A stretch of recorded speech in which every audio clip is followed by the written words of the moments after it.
Hello குட்டீஸ், இன்னைக்கு எல்லாம் நன்மைக்கு அப்படின்னு ஒரு கதை பார்க்க போகிறோம். கதை கேட்க நீங்கள் ரெடியாக இருக்கீங்களா? ஒரு நாட்டை ஒரு அரசர் ஆட்சி செய்துட்டு வந்தார். அந்த அரசருக்கு கீழே ஒரு அமைச்சரும் இருந்தார். அந்த அமைச்சர் எது நடந்தாலும் எல்லாமே நன்மைக்கே அப்படின்னு எப்பவுமே சொல்லிட்டு இருப்பாரு. ஒரு நாள் ரெண்டு பேரும் பேசிட்டு இருக்காங்க. அப்படி பேசிட்டு இருக்கும்போது அந்த அரசர் என்ன பண்ணாரு, ஒரு மாம்பழத்தை எடுத்து அதை கத்தியால அறுத்தாரு. அப்போ கத்தி தெரியாம அவருடைய சுண்டு விரல்ல அறுத்ததும் என்ன வந்துச்சு, அவர் கையிலிருந்து ரத்தம் சுட்டு சுட்டா வடியுது. ரத்தம் கொஞ்சம் கொஞ்சமா வெளியே வரதை பார்த்த உடனே அந்த அரசருக்கு வலி தாங்கவே முடியல.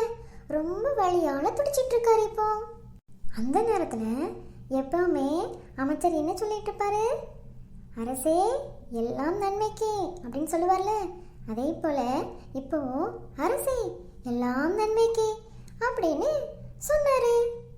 அதை கேட்டதும் அரசருக்கு ரொம்ப கோவம் வந்துட்டு, நானே விரலை வெட்டி ரத்தம் வந்துட்டு இருக்குன்னு துடிச்சிட்டு இருக்கேன், இப்ப வந்து எல்லாம் நன்மைக்கேன்னு சொல்றான்.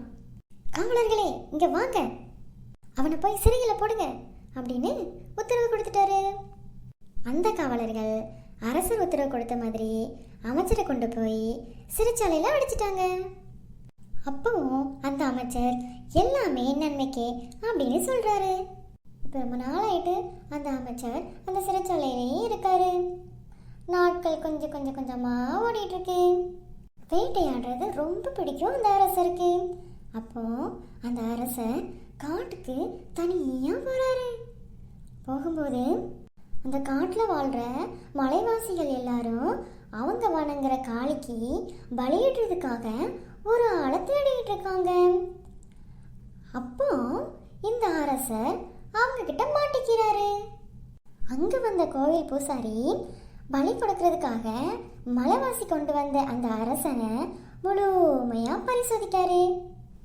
முழுமையா பரிசோதிச்சு பார்த்துட்டு அந்த பூசாரி சொல்றாரு, காளிக்கு எந்த குறையும் இல்லாத ஒருத்தனை தான் பலியிட முடியும். ஆனா இவனை பாருங்க, சுண்டு வரல் பாதியா இருக்கான், இவனை விட்டுலாம் அப்படி சொல்லிட்டு அந்த அரசனை விட்டுட்டாரு. உடனே அந்த அரசன் வேக வேகமா ஓடி எங்க வராரு, அமைச்சரை பார்க்கறதுக்கு வராரு. வந்து அமைச்சர்கிட்ட நடந்தது எல்லாத்தையும் சொல்றாரு. சொல்லிட்டு, என் சுண்டு விரலே அன்னைக்கு வெட்டுப்பட்டதுனால தான் இன்னைக்கு நான் உயிர் பிழைச்சிருக்கேன். நீ அன்னைக்கே எல்லாம் நன்மைக்கேன்னு சொன்னேன். இப்போ நான் அதை உணர்ந்துட்டேன்.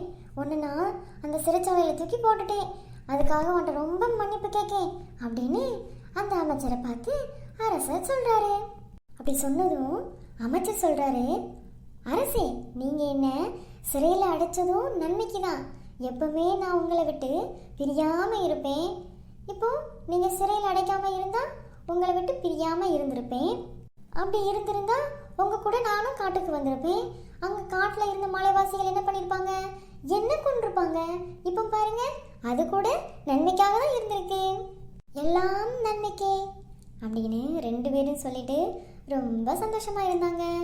இதே மாதிரி தான் நமக்கு என்ன நடந்தாலும் நம்ம எல்லாம் நன்மைக்கே அப்படின்னு சொல்லிட்டு சந்தோஷமா இருக்கணும்.